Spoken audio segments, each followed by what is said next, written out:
It's the Morning Star Drive 117.8. You soaring up with sky, now's the time, don't delay. I'm sitting in my ride and it's time to fly. So let's realign, just listen and fill your mind. Hey guys, how is it going? And welcome to the Morning Star Drive on 117.8. It is Wednesday, December 6th, and so happy for you joining us. We are ready to start another day together with the Lord. So subscribe to us on YouTube, follow us on SoundCloud, and make sure to support us on Patreon.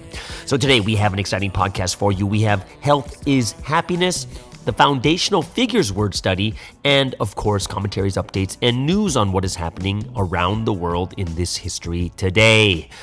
Whew. Everyone, how are you doing and how is your week so far? We have reached hump day. We are in the middle of the week. It's already Wednesday. We got service tonight. Hope you guys are have some good expectation, great expectation for today's message. This week's title is Ask Me About My Heart, so I'm really looking forward to this too. For those of you guys who don't know, tomorrow is Q&A Thursday, so if you have any questions about the Bible, life, this or that, please just send them to me, DM them, or put them in the comments. Love to get those questions from you too. If you haven't yet, go ahead, leave a like and comment below to build our community. Just super happy for everyone joining us each and every day on the Morning Star Drive. So let's get up and support each other. It is Wednesday, and yes, it is the middle of the week, and I am here in Taipei. I have less than a week left before I leave to the next country. And once again, I have not bought my ticket yet, but very, very grateful and thankful that God has really taken care of me, and I've been able to I guess it's been like a great relationship in Taiwan is I am able to receive a lot of inspiration from people, and I'm also able to inspire other people also. So it's been a great trip so far. Yesterday, a friend of mine we went to a nice restaurant. It was like a Michelin star restaurant. So this is like only the second time in my life that I've ever been to a Michelin star restaurant. And the first one that I went to was in Vancouver, and it was like a Chinese restaurant. So it was a completely different style from the one I went to the other day, because the one I went to was more of a French style. So it has like courses, meals come out, like it was like a 10-course meal. But of course, those of you guys who've been to like these really, really expensive restaurants and such, it's not like the courses are very small. It's interesting. It's like huge plates, but really, really small portions, like very small. And, these courses come out like over a 2.5 hour period. So 2.5 hours, we are basically trying different foods, and like there's these different themes that come out too. And the theme that we had was like Taiwanese inspired French fusion style kind of food. And it's definitely not for those that want quantity or speed. Definitely not. Like think about that, 2.5 hours, 10 different courses, very, very small portions. And if you want fast food, I would suggest you not go to a Michelin star restaurant. It's more about like flavors, combinations of flavors, and experiencing food at a very elevated level, right? The food was excellent. The tastes were like, wow, like what is this? There's it was excellent. But here's the thing that probably shocked me the most. We are sitting in front of the kitchen, and the kitchen's very open, and you get to see the chef at work. And I was really shocked by the chef. I was watching the chef so many times because this chef was so meticulous. The first time I was watching him, I was just watching him, and I'm thinking that he's cooking. But then when I look closely, he's examining the plates on where the food gets on. Not the food itself. He's actually examining the plate the food was on. And he wasn't just examining them.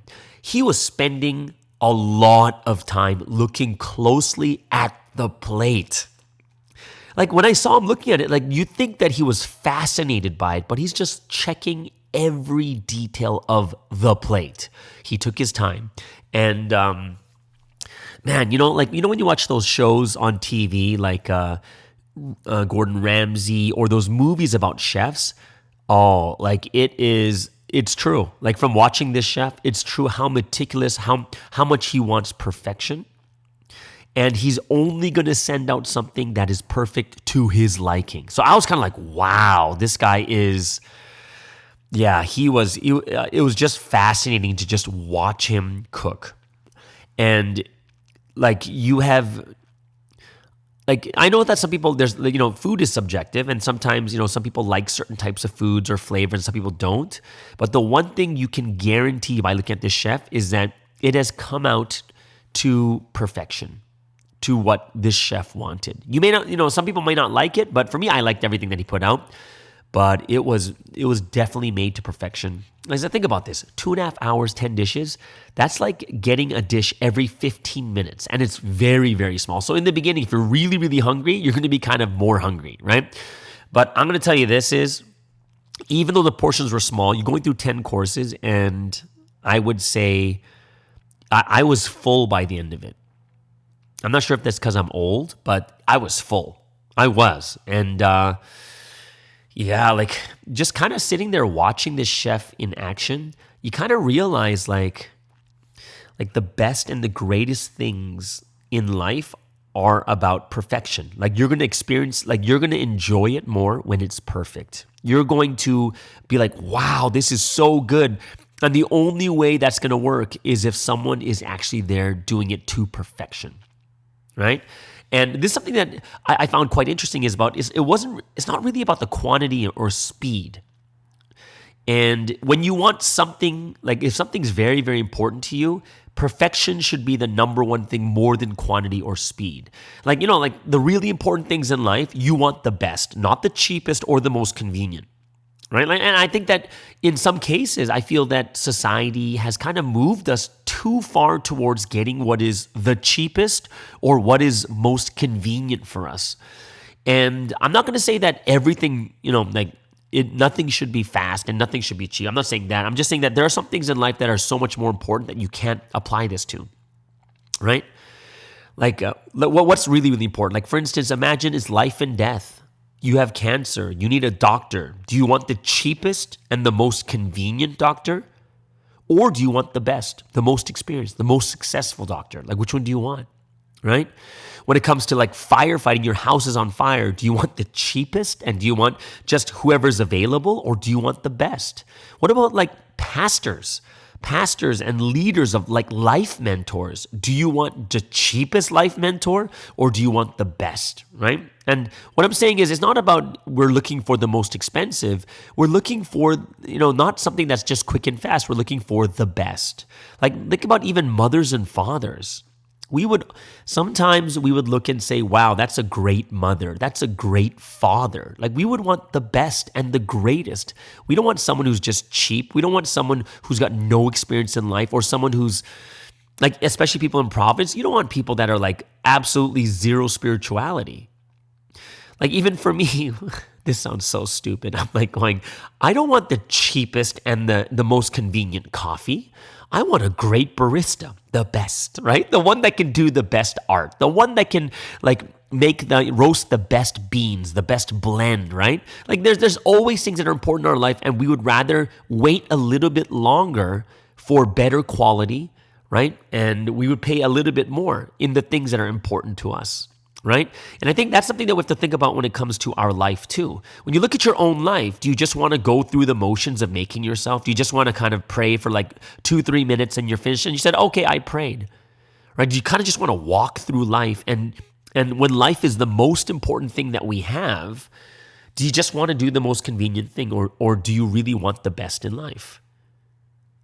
You know what I mean? Like when I think about like guys, like, or just people in general, like when I think about guys, because I had a great talk with the guys over there in Kaohsiung, and it's more of like, do you just want to have an ordinary life or ordinary faith? Or do you want the faith that moves mountains? You want the life that impacts others? Do you want the life that you can feel God in your life? Like, I think it's the same thing with your faith is like that chef, it's about meticulous faith. Reaching for perfection. That's what sometimes, that's what God is asking us, is reach for perfection. No, you may not reach perfection right now, but you may be able to reach perfection for the level that you're at, right? And if you can reach perfection for the level, which means that you're not over expecting for yourself. Like for instance, if you're brand new to faith, you're not going to be someone who can know the entire Bible all at once. It just doesn't work. Our minds are not like computers, right? But if I'm someone who reads the Bible for the very first time, then I want to be someone who's perfect for someone who reads the Bible for the very first time, realizing the things that I need to realize, right? Like we can't expect ourselves to become better or, receive a lot of joy or satisfaction from our life thinking about things from a point or perspective of convenience and speed as our like main point. You know what I mean? Like we got to have that wanting to be better, that wanting to do things in a better way. And when I just looking at that chef, like at the end of the course, I saw something that was really like he's so serious, looking at every detail, like wiping the plate, making sure there's not a spot on there. And at near the end of the meal, like me and my friend, as we're watching the chef, we're like, whoa. And it was the first time this chef like really smiled. And he's like, yeah, it's done. I've completed it. This is what I've actually wanted to do. He just moves on. And I was just like, wow. Like the satisfaction he gets from having a perfect service, right? Serving the food, giving the food in the best way. I was just like, this is the satisfaction he gets from reaching that goal of perfection at his level, right? And I think that's something that we have to think about too is, there's going to be a reason why we're not satisfied. There's going to be a reason why we're not feeling the greatest, or our faith might not be at our best because how much are we really reaching for perfection? How much are we really reaching for something beyond of who we, reaching for the best of who we really are, but instead we kind of just reach for something in the middle so that I can get things done and just say that I have faith. You know what I mean? And I can see like usually there's a lot of times where we're like this, but when we live a mediocre life of faith, we don't receive all the joy and we don't get all the benefits from faith itself. And it kind of makes us want to quit. Like, oh, and think about this. We're already at the end of 2023. It's already the 6th, which means what? We have like 25 days left for this year. You know what? If you have 25 days for this year, no matter how you feel, no matter where you're at right now in your faith, finish it off well. Just finish it well. It's 25 days. You can't hold on for 25 days. If you think about that, we got to make it until the end. There's no point of kind of letting go now with 25 days left, right? I can see a little bit when you're like in March and you're like, oh guys, we have 9 months. We're like, 9 more months of this. I can understand that because it's just too long. We got 25 days, short amount of time. Do your best. Be meticulous. Reach for perfection. Reach that goal when you're kind of looking and seeing that this is a great time for 2023. I don't know if you guys can hear that in the background, but there's like construction going on next to me in this apartment. Can you hear it? You can hear it, right? Yeah, like I actually, there was this this same sound drilling was going on maybe about an hour ago, and I thought they were finished, and that's why I started recording, but, I guess they're still recording. But, the life goes on. Even though these difficulties come, I can't just stop recording, or I can't just wait till everything finishes and then start recording at like 10, 11, or 12 p.m. or like at midnight, right? We got to deal with the situation that we have, and we got to move forward. Right. I had a really, really good and interesting conversation with some friends.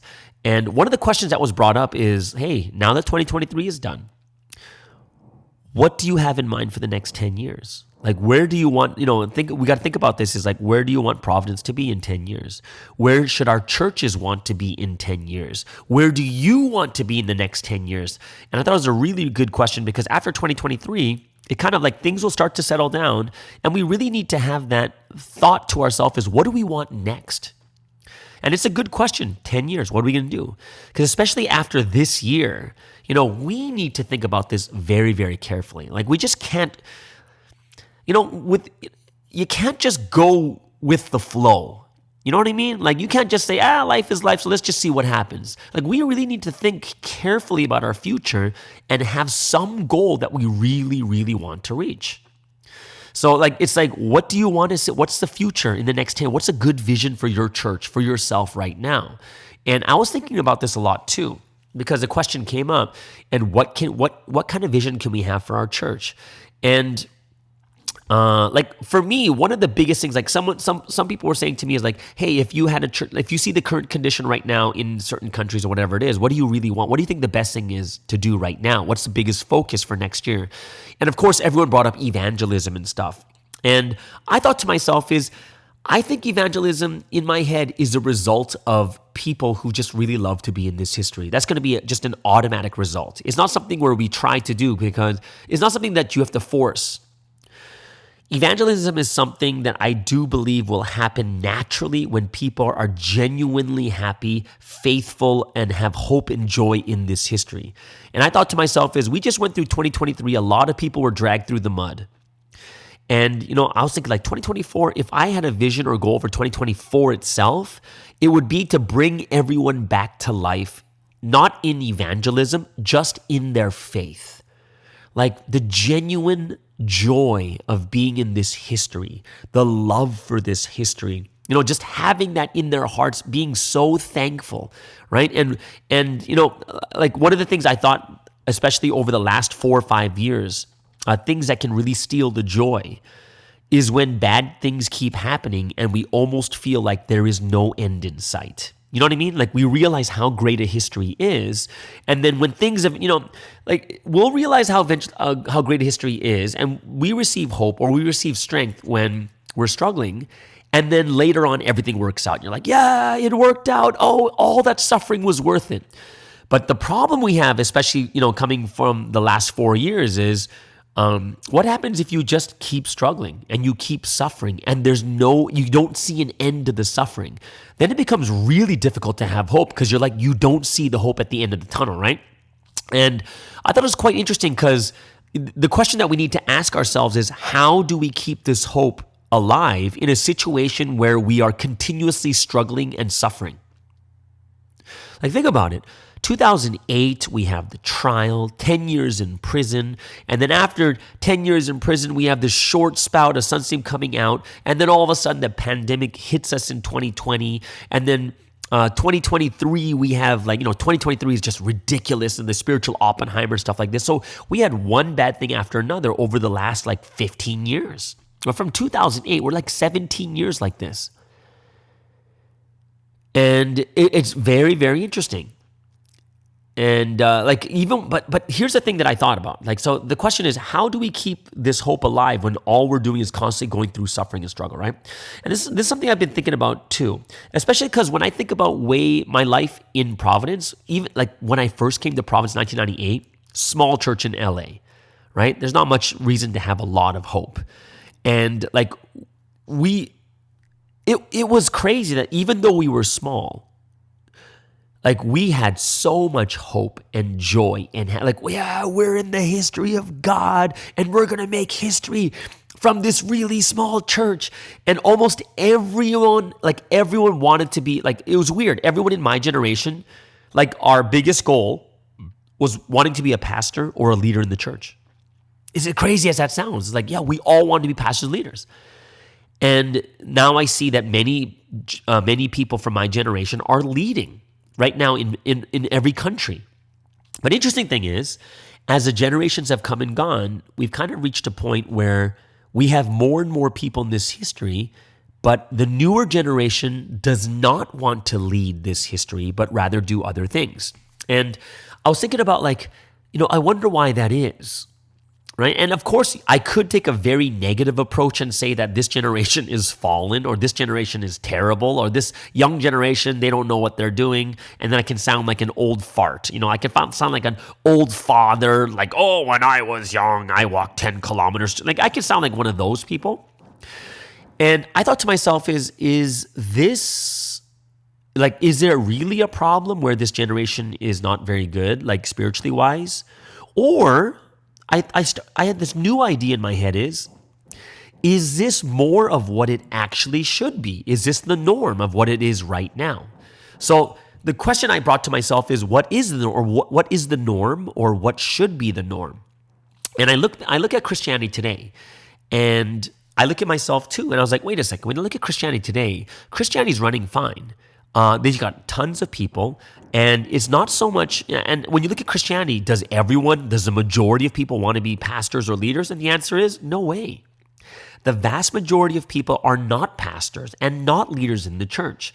It's a very, very small minority of Christians that actually go into leadership of ministry, right? So when I look at Christianity, the vast majority are either working or have their own families, taking care of kids, which means I thought to myself, like, yeah, I got to rethink this, because what we see now is we're actually moving more towards the norm than away from it. Right? Which means that I realized that when I first came to Providence, that was abnormal. And it shouldn't be the norm. It shouldn't be the norm that tons of people are wanting to be passion leaders. And I think that's something that I have to take out of my, out of my perception, that there should be more leaders and more people that want to be, right? The generation I came from is the exception. It is not the norm. And, it really kind of, when I was thinking about this, it really opened my eyes, right? And it's not about people wanting, that more people should want to be leaders. But now I was thinking, it's like, you know what? More people wanting to be leaders, but the right people should want to be leaders. Finding the best people for the mission. And that's something that kind of came to my head, is like, yeah, I shouldn't be thinking like an old man thinking too traditionally.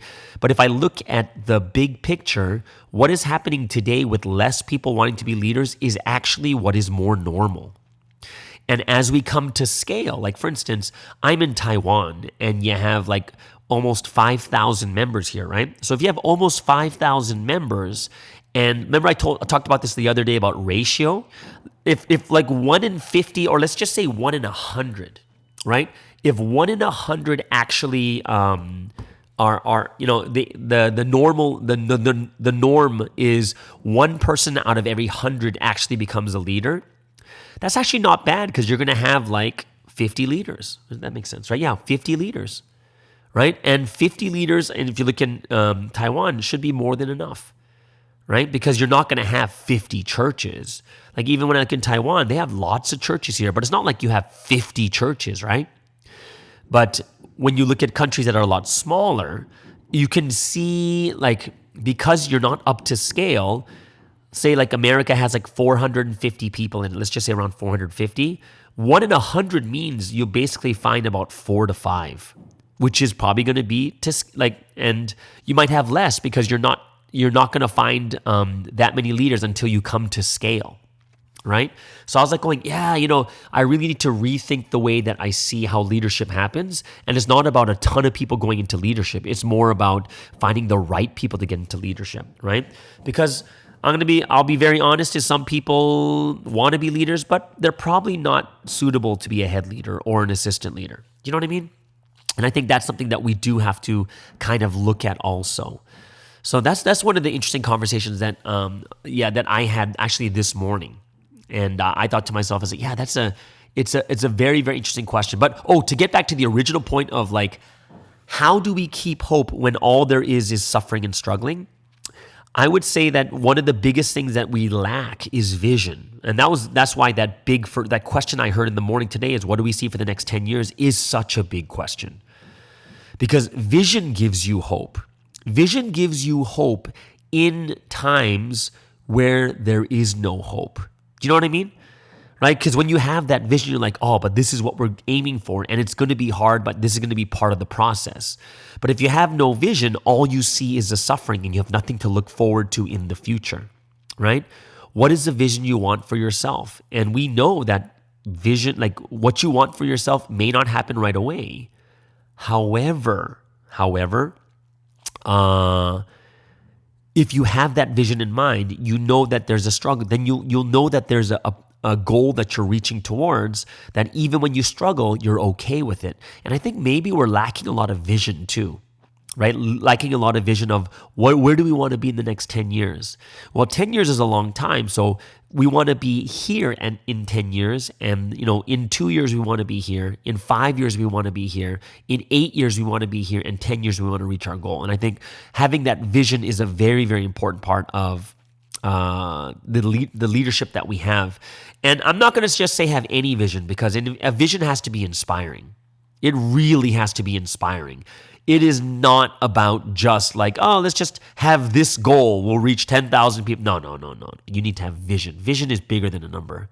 Vision is something that's almost unattainable, right? Like, a vision for someone who's a father, like someone who says that they want to be the best father, the greatest father ever.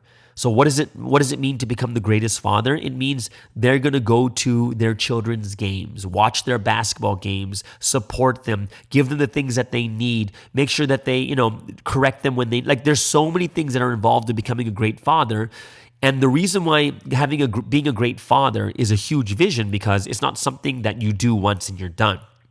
It is something that is constant, it is consistent, and it takes a lot of effort.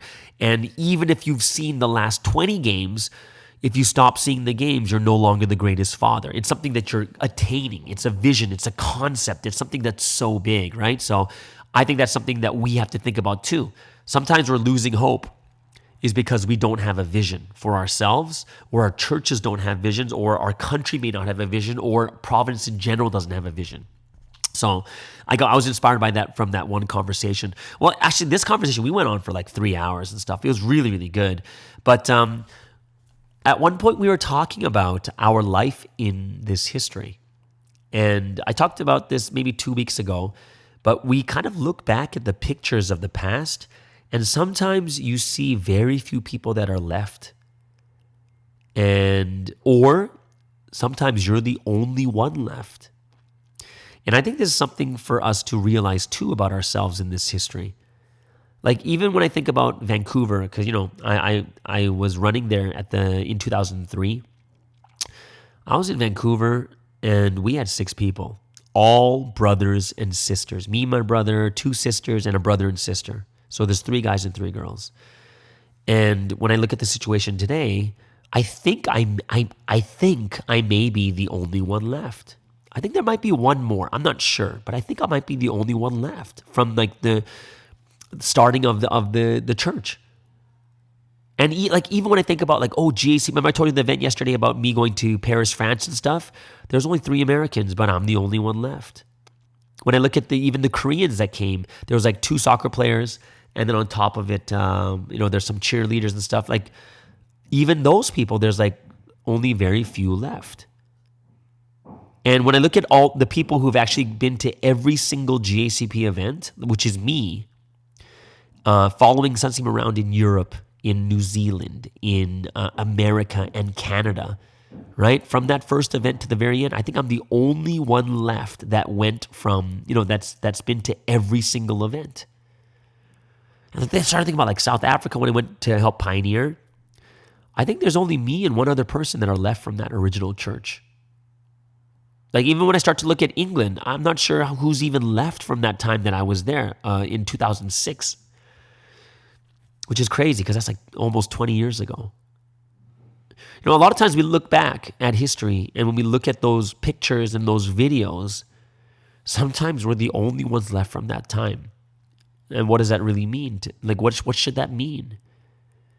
And the first and foremost, I would say to all of us here right now in 2023 reaching the end, it means that we have really, really done well. We have survived so many things until now. And this is why we're so valuable, because we made it through. We're not valuable because we're the only one left.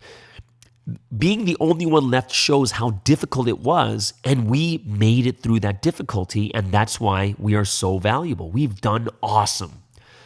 And I think we should, realizing this, we should be giving thanksgiving to God. He protected us. He kept us here. It's really amazing that we're all still here. Think about even 2023.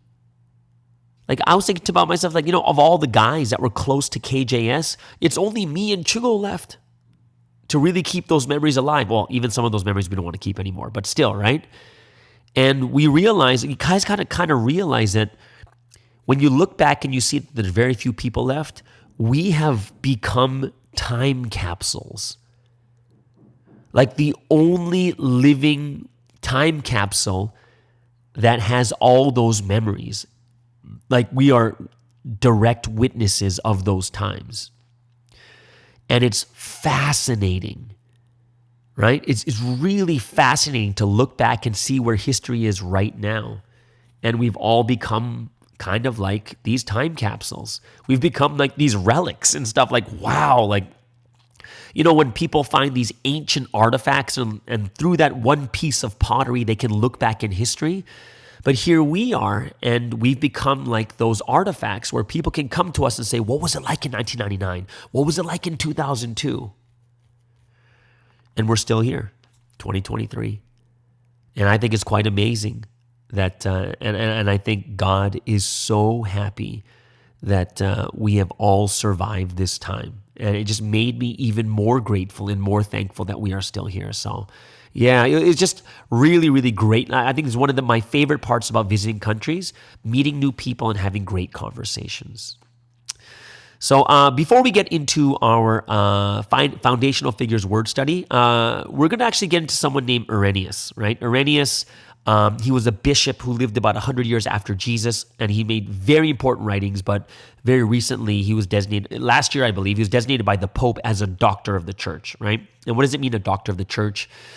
A doctor of the church means like only the Pope can do this. It's a Catholic Church thing, but the Pope recognizes someone who's made like a very substantial, outstanding contribution to the church.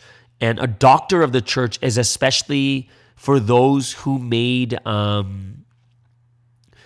who are helping with the understanding and interpretation of Scripture and the development of Christian doctrine. Right, so you can see this guy has a very, very important role. This is Irenaeus, right? And we will go over him in the next section, right? But before we go into it, of course, let's get into the first break of the day.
right, so let's get into today's word study. And every Wednesday, we do have the Foundational Figures word study. And today, we're going to go over a very, very important person. Like I said last year, the Pope made him one of the doctors of the church. And his name is Saint Irenaeus. Okay, so very, very interesting. I hope that you guys will enjoy this because just kind of a brief overview of who he is. I think he's like, they say that he's probably the first doctor of the church believed to have been a martyr. He died around 202. He was born in what year? Was it like, well, I'll get into that a little bit later, but he died in around 202. And he has the distinction of being the most ancient of the 37 doctors of the church. Irenaeus is most remembered as the earliest systematic theologian for his authentic teaching of the church's faith and defense of it in the face of emerging errors. So this is someone we're going to go over, so let's go over him step by step. Okay, so let's get into his early life first. One thing you need to know about Irenaeus is his information about his early life is actually very limited. Right? There are very few primary sources on him that actually remain. And like even the only complete texts of his writings exist today by way of like later translations, not the original itself. So Irenaeus was born around 130 AD. Okay, so about 100 years after Jesus. And he was born in like the Greek-speaking Eastern region. And it's most likely that he came from Smyrna. Right, so Smyrna you'll recognize from Revelation chapter 2 of the 7 churches, right? And basically it's kind of modern day Turkey. And the interesting thing is this is a city of Saint Polycarp. And Polycarp is someone we'll go over maybe later in the future for foundational figures. But he was a mentor of Irenaeus. That Irenaeus probably associated with Polycarp from a very, very young age. And through the martyrdom of Polycarp, he basically, he was through the martyr of Polycarp, then he, like Irenaeus, revered and respected him as a figure of authority in the early church. And Irenaeus was acquainted directly with the apostolic age, right? So think about this. Polycarp was St. John's, like the Apostle John, he was Apostle John's disciple. Okay, so this his mentor directly learned from Apostle John, and they say that Polycarp was his second disciple, right? So the thing about the time that Irenaeus was born, he was born at a time of growing conversion throughout the Roman Empire, and he was born into a Christian family, Irenaeus was. He spent time studying in Rome and most likely a student of Saint Justin Martyr. And that is someone I think we've already gone over before. And Irenaeus is remembered most for having lived in the Gaul region of the Roman Empire, which encompassed a large part of today's Western Europe, including all of present-day France. And Irenaeus made his home and exercised ministry in what is now Lyon in France, right? And which at that time was the largest city north of the Alps, and Lyon was not only a population hub, but it also served as a civic and cultural center. Its population growth was owed to an influx of immigrants, which included Irenaeus himself. Irenaeus arrived there as a missionary, right? And that's according to tradition. And he was sent there by Polycarp. That's what we know. We're not sure if it's 100%, but he was there to help solidify the life, the ecclesiastical life in that blossoming part of the empire, right? Toward the late 170s, Irenaeus was a presbyter, a priest, and was held in esteem within the local church. So what happened in 177, Irenaeus was dispatched to Rome.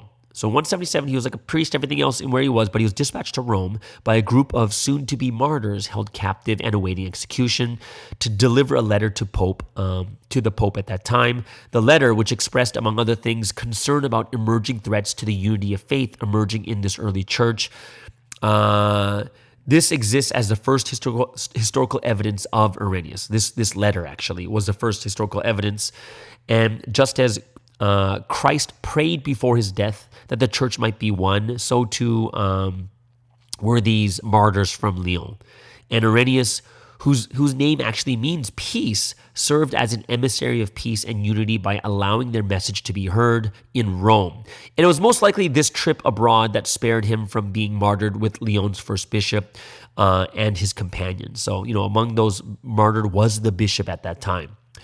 So what happened was Irenaeus returns back from Rome and succeeded the martyred bishop of Lyon, right? So he succeeded him, and overseeing the rebuilding of the ecclesial life in the city in the wake of persecution and martyrdom, Irenaeus brought to his flock a lot of hope and assurance in God's providence. Yay, right? And most of what remains known of Irenaeus' episcopal ministry, though the one thing that remains, the most clearest thing that remains, is his systematic teaching of the faith. And it's very, very clear, right? And it's very fitting, especially since he regarded a bishop above all other functions primarily as a teacher. So Irenaeus helped develop the concept of apostolic succession. So a theme important culturally at the time in fields such as medicine and philosophy. So this helped to solidify the ministry of the bishop in the early church and underscored the bishop's authority in handing on the church's apostolic teaching. So an example of his contribution to elevate esteem for the Roman Empire, Irenaeus provided one of the earliest lists of the first bishops of Rome. So given his ties to St. John the Apostle by way of his mentor, obviously Polycarp, Irenaeus served as a credible public witness to the apostolic testimony, right? He's credible because he himself did not listen directly to Apostle John, but his mentor did. So he's learning directly from his mentor. So what was his teachings? What did Irenaeus teach? So aside from a few letters, most of what survives from Irenaeus' teachings composes a collection of books titled Against Heresies. And this is his most famous writings. And this was written around 180 AD. And this seminal contribution to the church's theological treasury has been esteemed by the famous 20th century theologians Hans Urs von Balthasar as the birth of Christian theology, right? So some scholars say that this Against Heresies writings that he's made is the birth of Christian theology. So as a pastor, Irenaeus engaged the culture and attuned himself to the struggles and difficulties in the lives of those in his flock and the society in which he lived. And as a bishop, Irenaeus was concerned about ecclesial unity, which meant that he had utmost concern to ensure that the apostolic faith was handed on intact and with authenticity, which is great, right? So it's later in the future where Sun Sitting dies, we're going to be those that are like the ones that saw him firsthand. And then that generation is going to be blessed because they're learning from us who learned firsthand. And then there's going to be the next generation, which is going to be one generation further apart, right? So Irenaeus is now the first pre-Nicene doctor of the church, right? Pre-Nicene means before the Ecumenical Council of Nicaea, which happened in the early 4th century.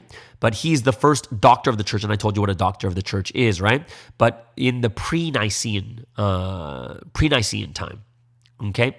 So basically, his tenure as a bishop was more than a century before the Council of Nicaea, which basically that Council of Nicaea paved the way for the codification of Christian dogma and settled various questions and divisions that arose among Christians related to the Trinity and the divinity of Christ, divine revelation. But even in his own time, think about it, over 100 years before that time, Irenaeus saw various threats to the integrity of the faith. And so in his era and in his ministry, the church began to articulate between orthodoxy and heresy as the age of the apostles gave way to a new generation of leaders tasked to carry on their ministry who did not directly learn from the apostles, right? So Irenaeus acutely understood the need to counteract the teachings of other leaders who promoted thoughts and ideas and attracted followers that were not really in line with the apostles' teachings, right? So, he had some adversaries for the most part, and these people are known as the Gnostics, like people who believe that salvation came through obtaining knowledge that existed outside of revelation or might have contradicted it, right? So these are people going away from the revelation of Christ, right? So Gnostics propose a faith that relies not on objectivity, but subjectivity, where the truth is not the arbiter of one's life or salvation. And it's more widely known among the targets of Irenaeus' writings were Gnostics like someone named Valentinus. He was a disgruntled priest who formed his own community after being passed over for an episcopal appointment, and he allegedly claimed to have secret knowledge passed on from St. Paul himself, which inherently misrepresented and compromised the church's faith. So you could see that these types of things were happening, and you could probably even parallel to what's happening today too. Right? And he argued, this Valentinus argued that salvation was attainable in various degrees. And Irenaeus also responded to other heretics such as Marcion, which is another one of these Gnostics, whose teaching distorted who Christ is and erroneously proposed that the God of the New Testament was not the same as the God of the Old Testament, right? So, it's very, very interesting to see that these things were happening, like even in the beginning of the early Christian church. Right? So what did Irenaeus do to dispel all these errors and all these heresies? Right? Basically, he studied the enemies of such true faith and understood their position so well. And so he was clever, witty, and exhaustive in his rebuttals, and he exhibited no interest in dialogue as much as in explaining the faith. So he's designed only to offer clear refutation of what the Gnostics proposed, right? So he's just there to say, this is why it's wrong. And Irenaeus' writings was very thorough, grounded in strong philosophical reasoning, and saturated with scripture. So his writings, like I said, against heresies, basically presented in the face of the Gnostics who distorted it, a defense of who Christ is, what Christ revealed, and what the apostles preached. So he basically combated against Gnosticism. One of the philosophies of Gnosticism is dualism, which is a division between God and the world. So through, Irenaeus, very articulate, his articulation of the integrity and coherency of creation. Like basically he's answering all these, he's a person that's like probably one of the first apologists, right? Explaining the different things that people can't really answer the questions to, right? And he talked about the themes of John's Gospels, and Irenaeus was very clear, unambiguous devotion to and understanding of the Word, and he is one of the first to put forth the inclusion of 4 Gospels in the New Testament, and he solidified the church's faith in the Eucharist, right? And it's very, like if you think about this, very, very important in church history, right? So here he is being a doctor, he's been, the Pope has put him as a doctor of the church, which means he is someone, not a doctor of medical profession, right? But he is a doctor that comes to teach people to understand the sacred scriptures, right? And it's something that we have to look at and say, wow, this guy was a very, very important person in the beginning foundations of Christianity, right? And one thing that he was great at, he was someone that always wanted unity. Right? He was someone that, there's something that he wanted more than anything else. The unity he offered, his Eastern Christian upbringing, like he was born in the Eastern Christian church, right? And is combined with his ministry in the West, right? It was something that gave hope to people, right? And this gave hope because it was like the Catholics had ongoing dialogue with the Eastern churches, right? And they just wanted reunification. Like unification was one of the big things that he wanted, right? So there's many things that fractured the church's unity, but he was someone who'd offered a model to bring everyone back together again, right? So very, very important figure. And they say that he was believed to have been martyred in Lyon in 202, right? And of course, and then what happened was his tomb was sacked, ironically, by heretics, right?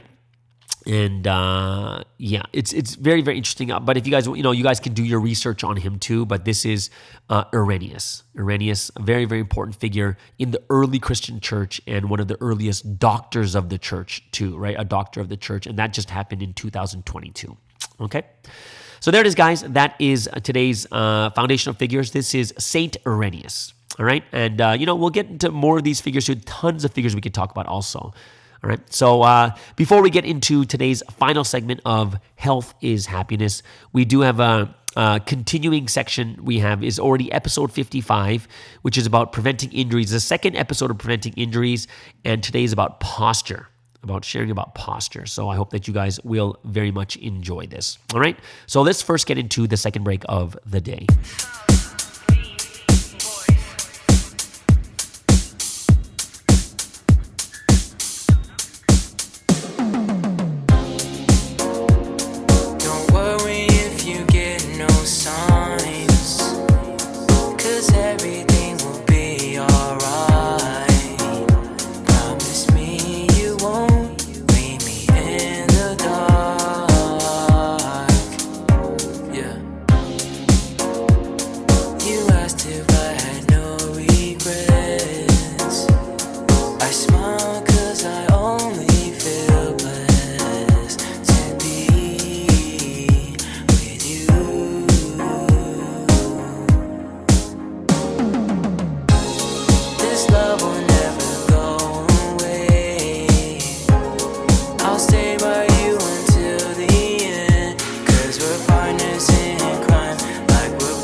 Okay, so let's get into our final segment on this Wednesday podcast. And of course, we have Health is Happiness.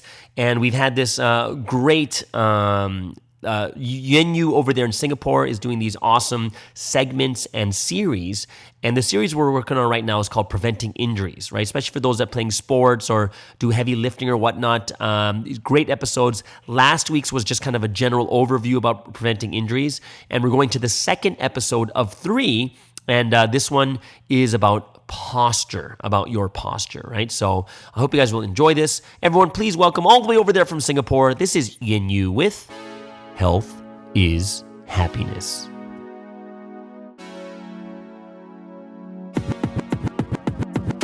Hello everyone, my name is Irenaeus. I'm from Singapore and I'm currently finishing up my studies in physiotherapy. For today, I will be talking more about good posture and back care. I'd like to give thanks to the Holy Trinity, Pastor Sky and Julius for this podcast platform. As a small disclaimer, this is general health advice. If you have any existing medical conditions or any questions, do seek clarification first. Without further ado, I'll begin. Firstly, what is posture? Posture is defined as the position of the human body mainly concerned with sustained postures, which is how we sit and how we stand. Then, why have a good posture? Having a better posture can help maintain the natural curvature of our spine, reducing back pain or discomfort, and therefore reducing the chances of getting any back muscle, bone, or disc conditions. Then, how can we have a good posture? This is split into two parts, of which the first part is changing the posture. A recent study showed that in addition to the posture itself, what's more important is changing the posture. This is because sustained postures can significantly contribute to pain and discomfort, and our bodies are not designed to stay in one posture for prolonged periods of time.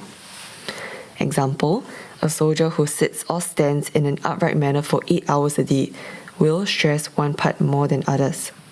Although they have good postures, they will still and they might be in pain. In turn, even if people sit or stand in poor postures, if we keep changing our postures from time to time, the stress gets distributed amongst our various body parts and reduces the chances of us getting any pain or injuries. Therefore, more importantly than the posture itself, changing posture is the best way to go. A recent review also summarized key points that we can consider to do the above. One of the ways is to break up sedentary periods lasting more than 90 minutes. We can do this by using natural stopping points like between tasks, during or after phone calls, to change our body position or to stretch a little bit. We can also alternate between sitting and standing while completing our tasks. And in some situations, we may not be able to get up to change our position or stretch. Hence, we can do some simple exercises while seated or while standing, like moving our ankles, stretching our arms in front of us, or turning our trunks from side to side. Another method is to do strengthening exercises. We can especially strengthen our back and core muscles to enable us to sit or stand for a longer period of time with a better posture.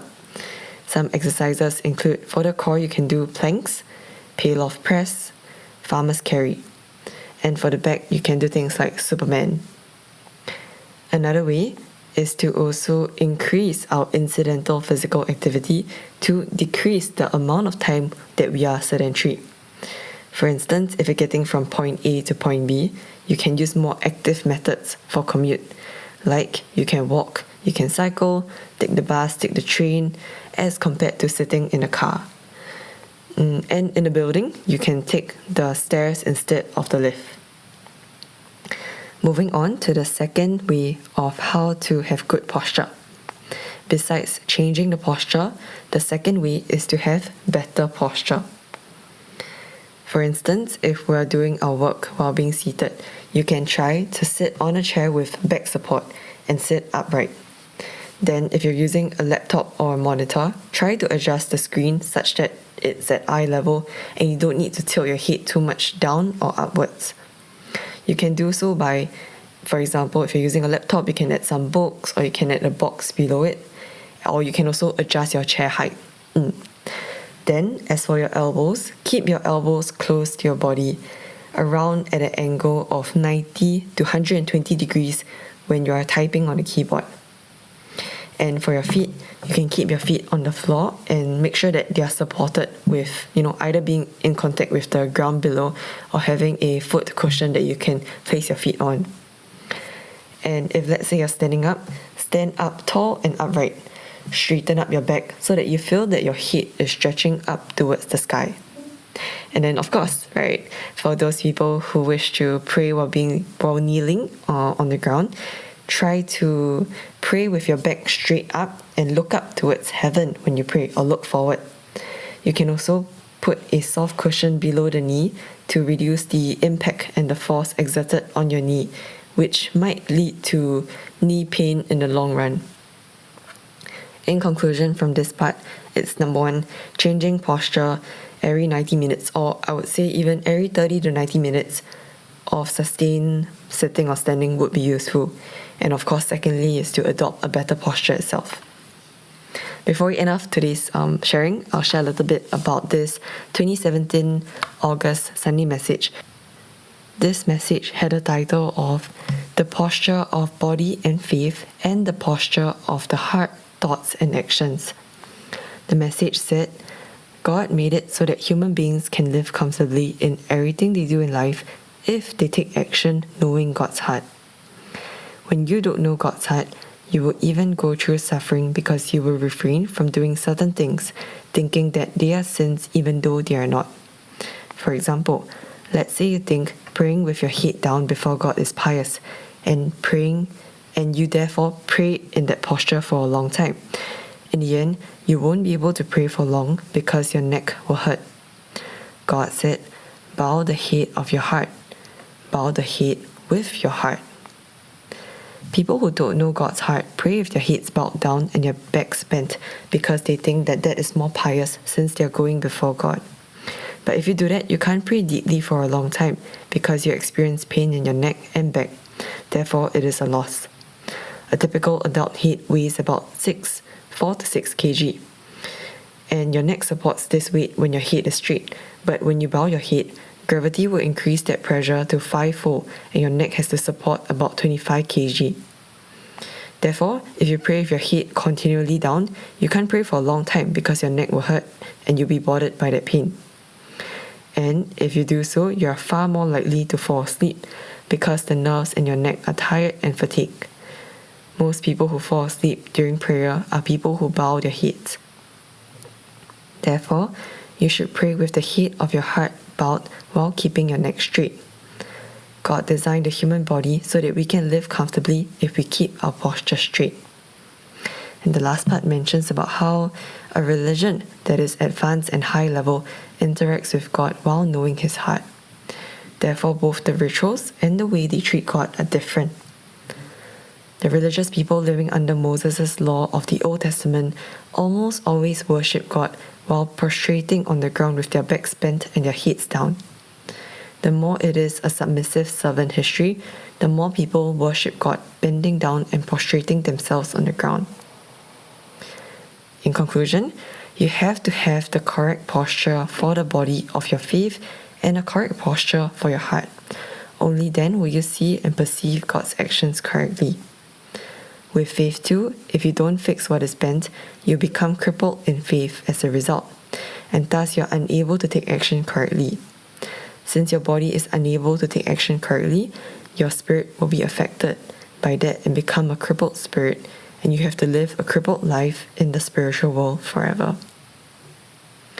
With that, we have come to the end of today's sharing. I hope that through this short sharing, we can continue improving the aspects of ourselves, whether it's more on the physical aspect or more on the spiritual aspect. With that, take care everyone, and wishing all of us a good rest of the week ahead. Goodbye.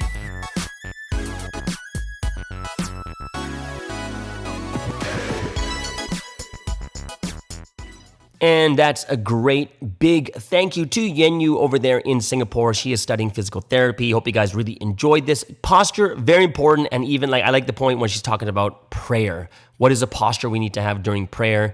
And we want to make sure that we don't have bad posture even in that, okay? So everyone, I hope you guys really enjoyed that. Please leave a comment for Yenyu. She's doing such an amazing job. If you have any questions, go ahead, leave them, or you can send them to the email that is in the description below, okay? So there it is, guys. That is the end of today's Wednesday Wednesday podcast, and I hope you guys enjoyed today's Wednesday service, all right? Enjoy your day, enjoy your service, and we'll see you guys again tomorrow on the Morning Star Drive on 117.8. It's the Morning Star Drive 117.8. You soaring up with sky, now's the time, don't delay. I'm sitting in my ride and it's time to fly. So let's realign, just listen and fill your mind. I'm burning with desire and the passion. Nobody can stop me when I'm like